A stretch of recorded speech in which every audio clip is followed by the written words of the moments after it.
Livro São Francisco de Assis, Padre Tomás de Saint-Laurent. Capítulo 4. O Contemplativo.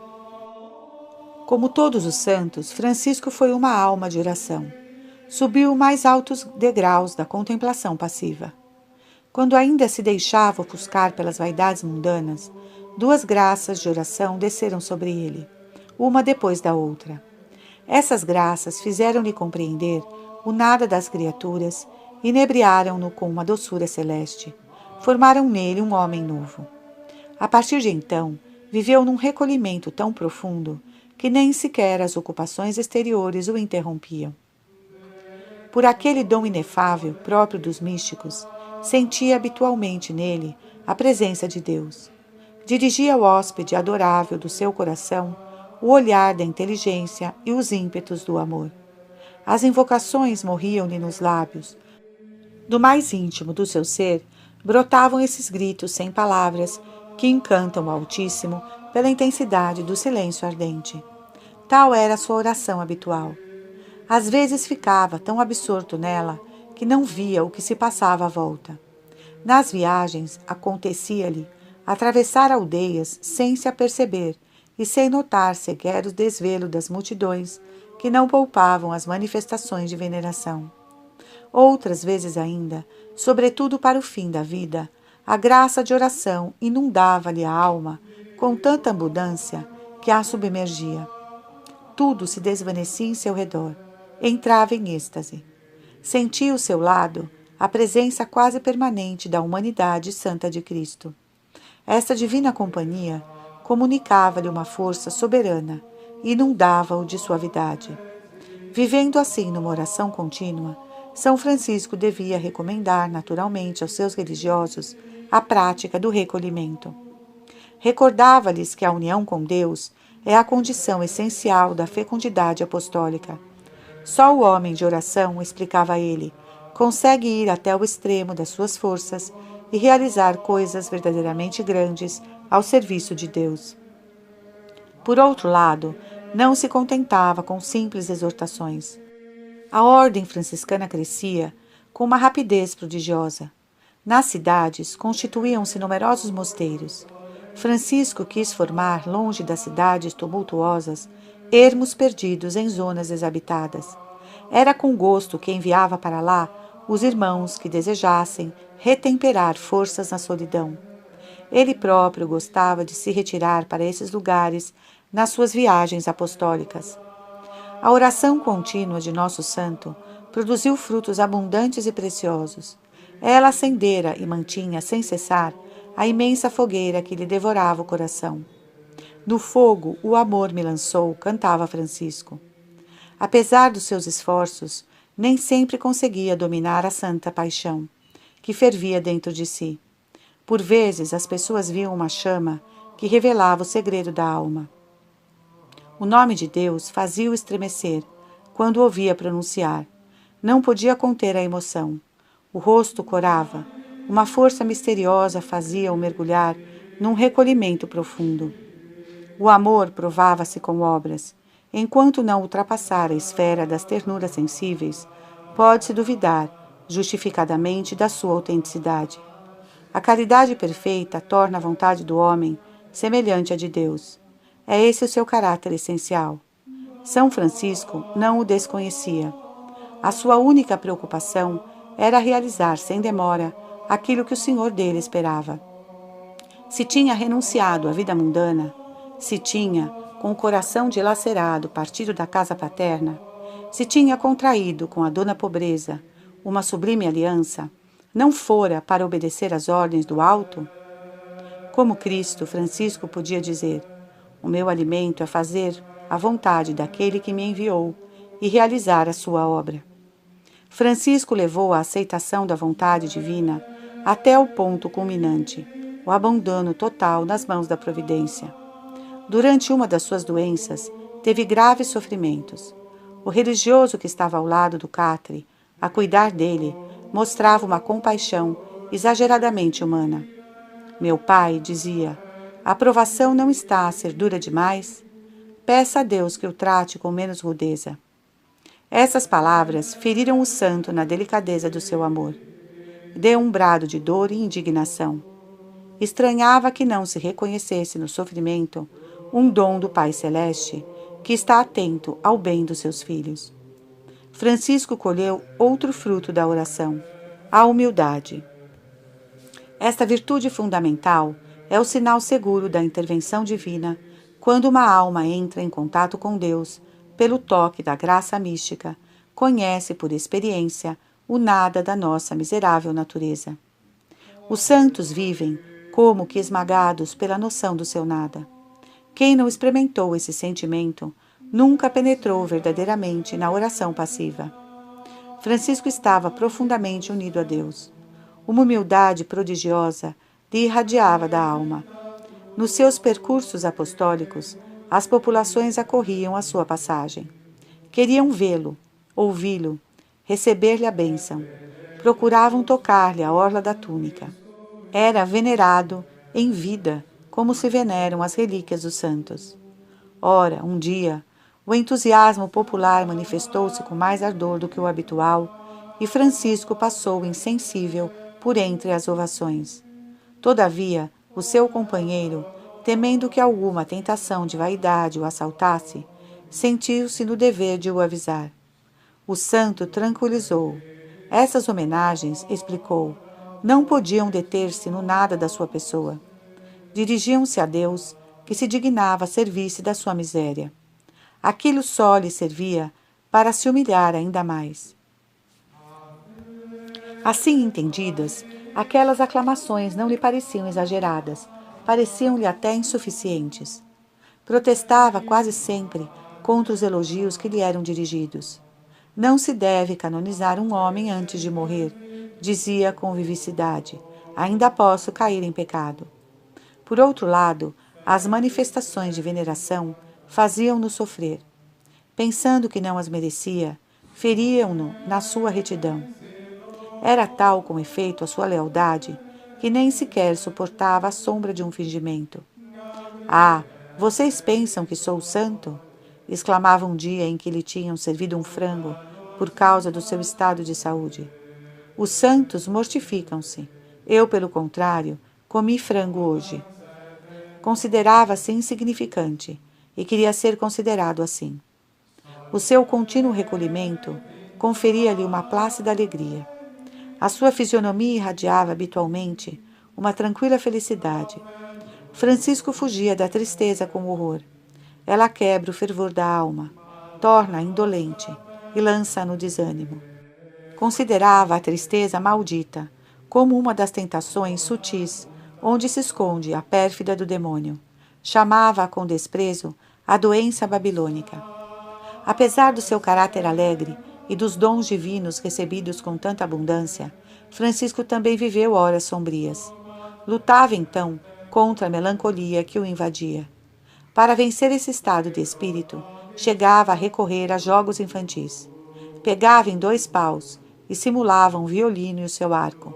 Cantava com voz sonora algum cântico piedoso, fazendo-se acompanhar por este instrumento imaginário.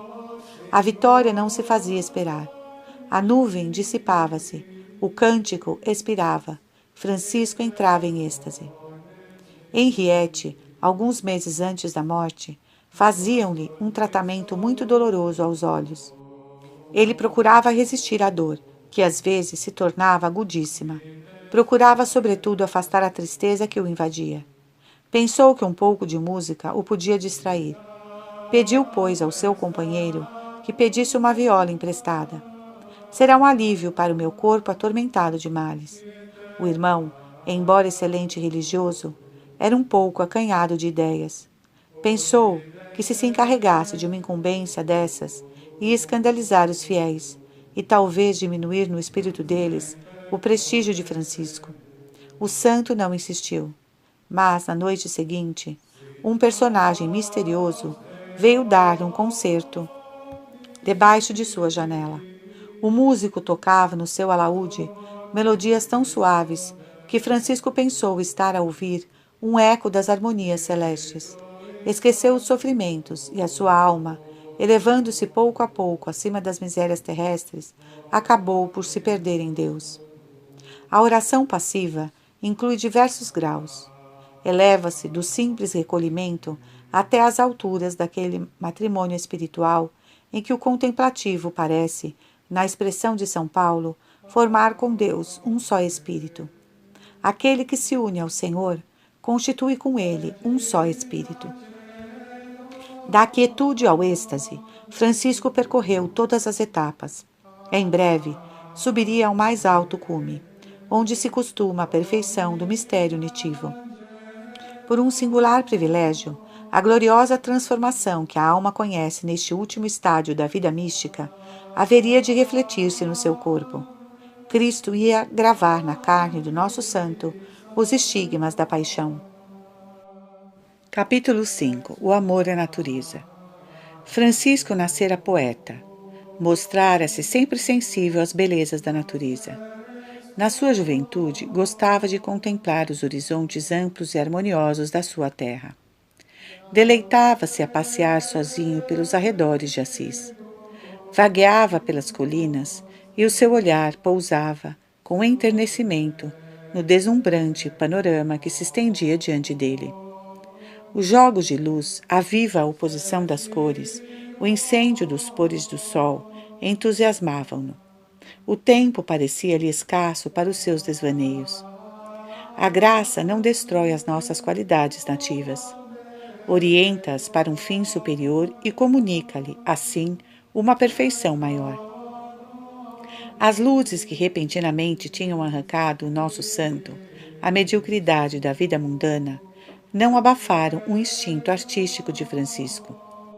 Os seus olhos iluminados por uma fé viva começaram a perceber na natureza esplendores que antes não imaginava poderem existir. Descobrir sob a magnificência das formas sensíveis o símbolo das realidades imateriais, não é este o dom da poesia? No grande livro da criação, Francisco encontrava Deus. Lia em cada uma das suas páginas a história inebriante de sua beleza soberana e do seu amor apaixonado pelos homens. O murmúrio de uma fonte, o canto de um pássaro, o colorido perfumado de uma flor, arrancavam-lhe exclamações de adoração e de agradecimento. Até aqui, nada de surpreendente. Encontrava-se na vida de quase todos os santos este entusiasmo pelo espetáculo da natureza. Francisco experimentava, porém, um sentimento particular que lhe era muito próprio. Remontando sem cessar à fonte primeira de todas as coisas, descobriram um certo parentesco entre eles e os seres privados de razão. Não devem eles, tanto como nós, a sua existência ao Pai Celeste? Tratava-os, pois, com cortesia, essa virtude encantadora que lhe parecia ser a elegância da bondade.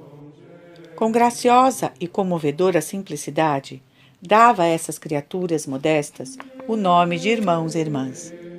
Louvava com simpatia os seus méritos.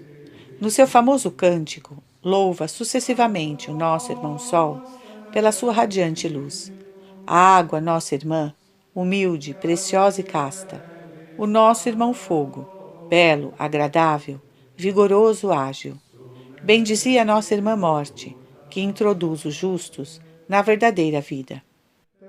Nota: Cântico de São Francisco. Altíssimo, onipotente, bom Senhor, a Ti a glória, as honras, o louvor e todas as bênçãos. A Ti só, Altíssimo, sejam dadas, e nenhum homem é digno de pronunciar o Teu nome. Louvado sejas, ó meu Senhor, com todas as Tuas criaturas, especialmente, meu Senhor, o irmão Sol, que faz o dia e nos dá a luz. E ele é belo e radiante, com grande esplendor. De Ti, ó Altíssimo, nos traz a imagem. Louvado sejas, meu Senhor, pela irmã Lua e as estrelas, que no céu criastes claras e preciosas e belas. Louvado sejas, meu Senhor, pelo irmão Vento, pelos ares, as nuvens, o sereno e qualquer tempo, que são das criaturas mantimento. Louvado sejas, meu Senhor, pela irmã Água, que é tão útil e é humilde e preciosa e casta. Louvado sejas, meu Senhor, pelo irmão fogo, pelo qual alumiais a noite, e é belo e alegre, e robusto e forte. Louvado sejas, meu Senhor, por nossa irmã, a Mãe Terra, que nos sustenta e governa, que produz tantas frutas, coloridas flores e as ervas. Louvado sejas, meu Senhor, pelos que por teu amor perdoam e suportam enfermidades e tribulações. Bem-aventurados aqueles que as sofrem em paz, pois que por ti, ó Altíssimo, são coroados. Louvado sejas, meu Senhor, por nossa irmã a morte corporal, da qual homem vivente algum há de escapar. Ai daqueles que morrem em pecado mortal. Bem-aventurados aqueles que se conformam com tua santíssima vontade, porque a morte segunda lhes não fará mal. Louvai e bendizei ao meu Senhor, e dai-lhe graças, e servi-o com grande humildade. Sem as ações, as palavras pouco valem. Aos cumprimentos, Francisco acrescentava os bons procedimentos. Protegia esses seres que Deus destinou para servir o homem. Quando seus religiosos, por exemplo, iam buscar lenha, não queria que maltratassem as árvores. Para colher uma flor, manipulava a planta com grande cuidado. Nas grandes festas, mandava deitar sementes debaixo de sua janela para que os pássaros pudessem participar de algum modo na solenidade e glorificar o Senhor com as suas alegres canções. Tinham-lhe dado umas rolas bravas. Teve pena das inocentes cativas, acariciou-as, fez-lhe um ninho no jardim do mosteiro e levava-lhes todos os dias de comer. As rolas, agradecidas, viveram familiarmente no convento como se fossem pombas domesticadas. Francisco gostava dos animais. Entre todos, preferia os cordeiros. Ao vê-los, pensava, comovido naquele que, carregando sobre si os pecados do mundo, se fez chamar Cordeiro de Deus. Não deixava que os levassem para matar. Sendo pobre, mostrava-se, então, de uma prodigalidade desmedida. Para os salvar da morte, chegava a comprá-los em troca do seu próprio manto. Tinha em Roma uma benfeitora insigne, Jacoba de Setisoli. Essa ilustre patrícia admirava entusiasticamente a obra do fundador e sustentava com largos donativos. Pela sua inesgotável generosidade, ela pertencia de pleno direito à família dos frades menores. O santo chamava-lhe, sorrindo, a irmã Jacoba. Ora, um dia, São Francisco deu-lhe como presente um cordeiro que tinha criado cuidadosamente. Instinto ou prodígio, o animal prestava à sua proprietária serviços extraordinários. Se ela tardasse em levantar, demorasse em arranjar-se ou esquecesse a hora de ir à igreja, o cordeiro agitava-se, balia, dava pequenas marradas. E Jacoba apressava-se por ter encontrado este guia imprevisto que a conduzia ao caminho da virtude. A natureza não foi ingrata para com aquele que tanto a amou. Mostrou-se agradecida e retribuiu os seus cuidados. Os elementos serviam-no com solicitude. Ora a água se transformava em vinho para fornecer uma bebida mais reconfortante, ora o fogo temperava o seu ardor, a fim de tornar menos dolorosa sua cauterização que o médico achou necessária. Mas foram sobretudo os animais que se distinguiram pelas demonstrações de afeto. Esses fatos prodigiosos, que tornaram popular a memória do nosso santo, são muito conhecidos. Só relataremos alguns. Um dia, nos arredores de Siena, Francisco encontrou um rebanho considerável que pastava tranquilamente nos prados. Esse quadro despertou logo no seu espírito altos pensamentos. Parou uns instantes para contemplar o rebanho. Mas, mal os animais perceberam a sua presença, correram para junto dele. Carneiros, ovelhas, cordeiros, desprezando a erva opulenta, precipitaram-se ao seu encontro. Como se estremecesse por uma alegria extraordinária, o rebanho inteiro pulava, balia, fazendo-lhe grande festa. Os pastores que assistiam à cena não acreditavam no que viam. No calor escaldante do verão, uma cigarra veio morar no jardim da Porciúncula.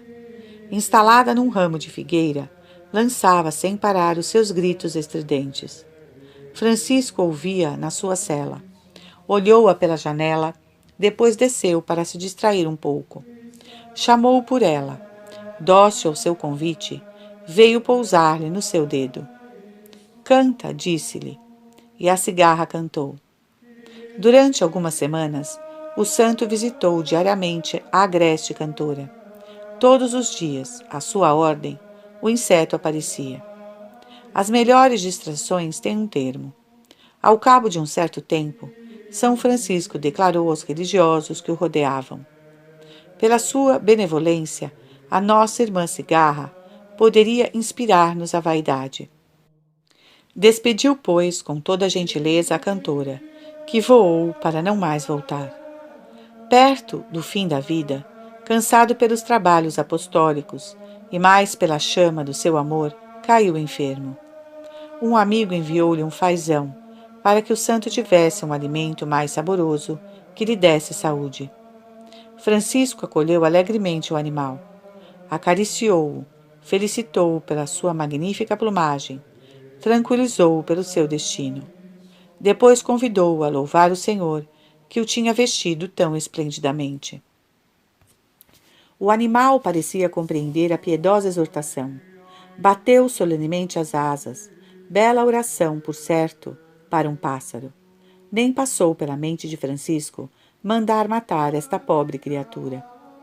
Precisamos de saber, disse, se o nosso irmão Fazão deseja liberdade ou se prefere vir morar conosco.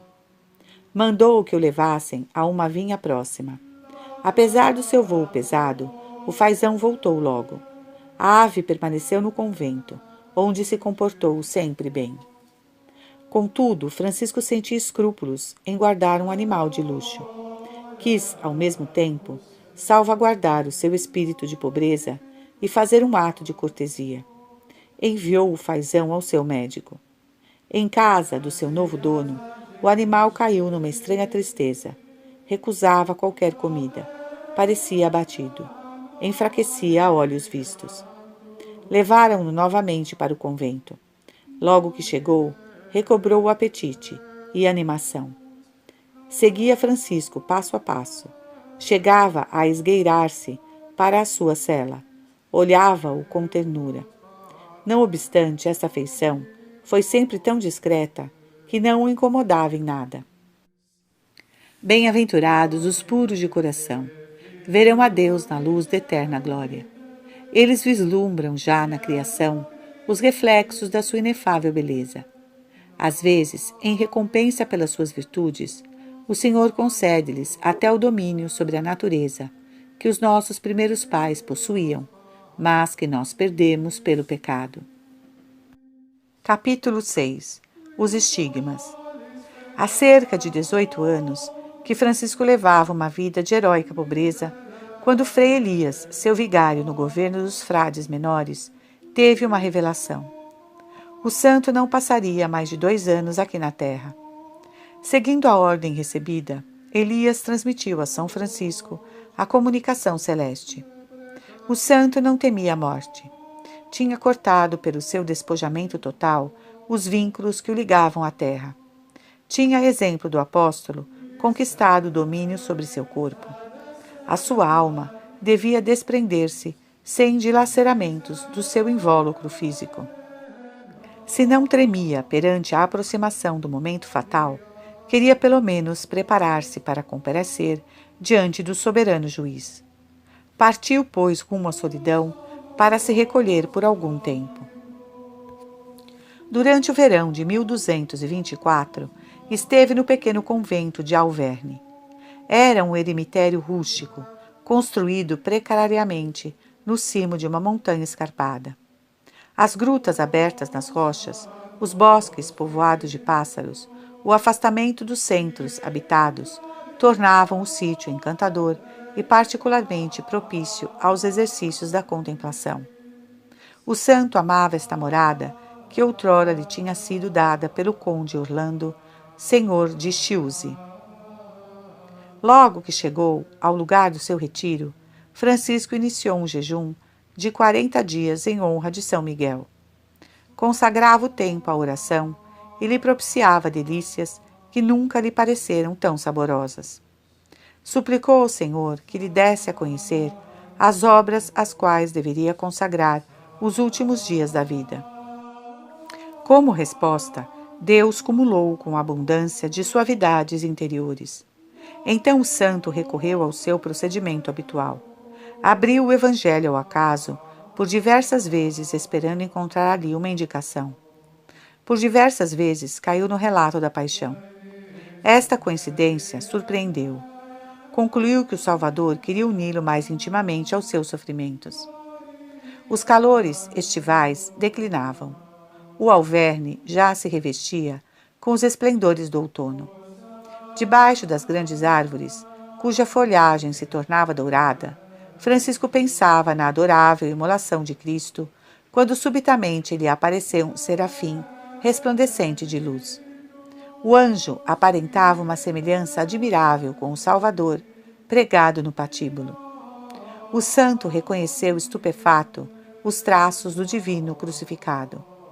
A sua alma inflamou-se com amor tão ardente, tão doloroso, que o seu débil corpo não aguentou. Caiu em profundo arrebatamento. O que aconteceu durante este êxtase? Os mistérios de amor não se divulgam.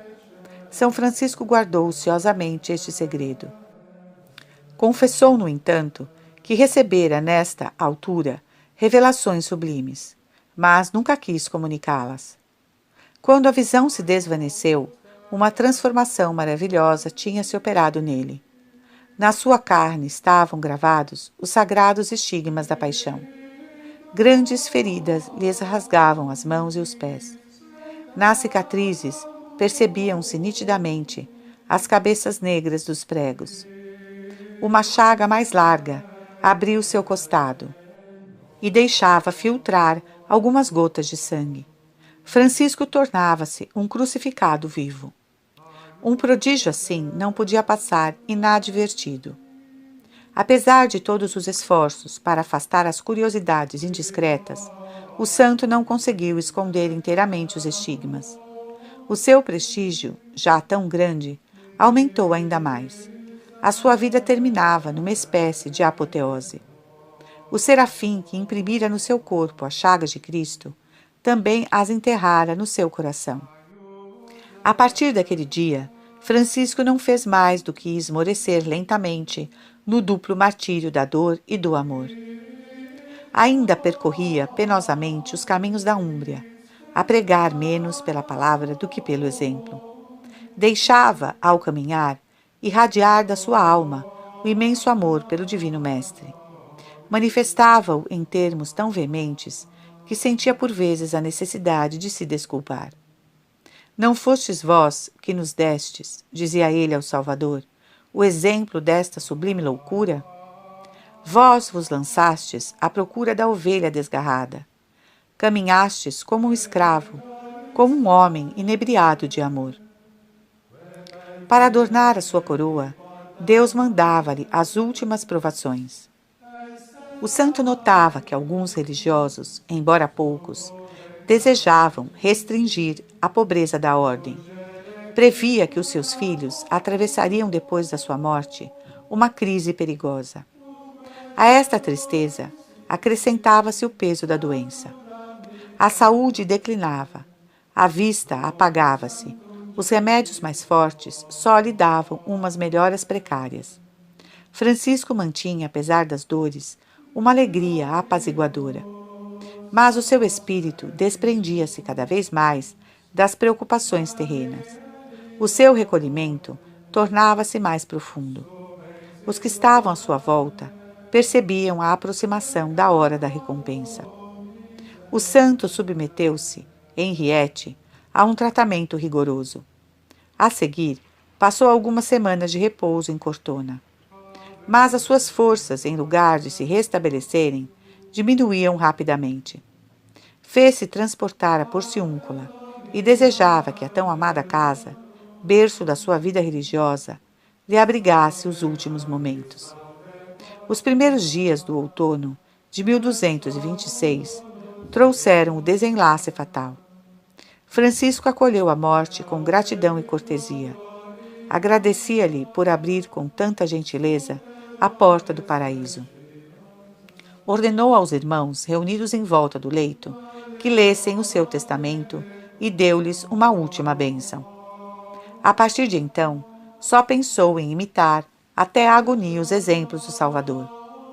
Despojou-se da túnica e estendeu-se no pavimento da cela. Um dos religiosos presentes teve a inspiração de lhe oferecer o hábito a título de empréstimo. São Francisco manifestou o seu contentamento com um leve sorriso. Como sempre desejara, dava o último suspiro sem nada possuir, nem sequer um rude burel. Contudo, o fim estava iminente.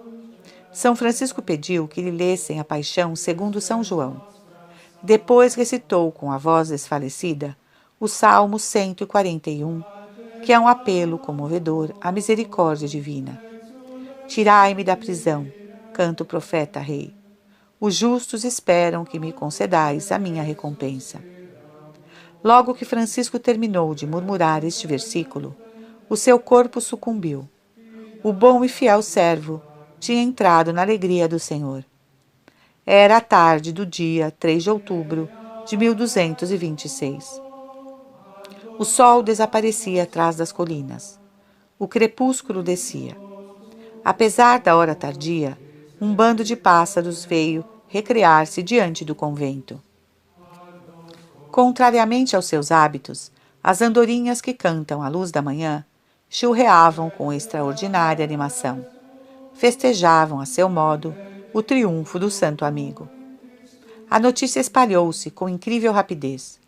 As populações puseram-se a caminho. De Assis e dos arredores, as multidões acudiam, trazendo lanternas para se alumiar à noite. Os bosques, os caminhos, as estradas enchiam-se de pontos luminosos. Dir-se-ia uma imensa procissão de velas. Todos queriam rever o homem providencial que realizara tão grandes coisas pela simples força de sua pobreza. Todos queriam, por fim, contemplar-lhes os estigmas e venerá-los piedosamente. Francisco foi sepultado no dia seguinte ao da morte, entre os clamores da alegria popular. Assis chorava menos o filho do que festejava o protetor. Procuramos cumprir fielmente este estudo a meta que tínhamos estabelecido. Omitimos com pesar inúmeros detalhes. Nomeadamente, passamos em silêncio o que diz respeito a Santa Clara e à Ordem Terceira. Não nos propuséramos escrever uma biografia de São Francisco. Só queríamos descrever-lhe a fisionomia moral e traçar, de algum modo, o retrato da alma. Entre os diversos sucessos da sua vida, escolhemos, pois, as cenas mais sugestivas e indicamos os traços mais salientes do seu caráter. Esperávamos apresentar, com um destaque mais acentuado, esta figura tão fascinante e tão pura. Tivemos êxito na empresa? Ao acabar este trabalho, percebemos bem as imperfeições. Possam, contudo, estas modestas páginas inspirar ao leitor uma admiração mais ardente pelo sublime pobre de Assis. Possam elas, sobretudo, comunicar-lhe um pouco daquele entusiasmo que arrebatou o nosso santo e o lançou transbordante de amor no coração de Cristo.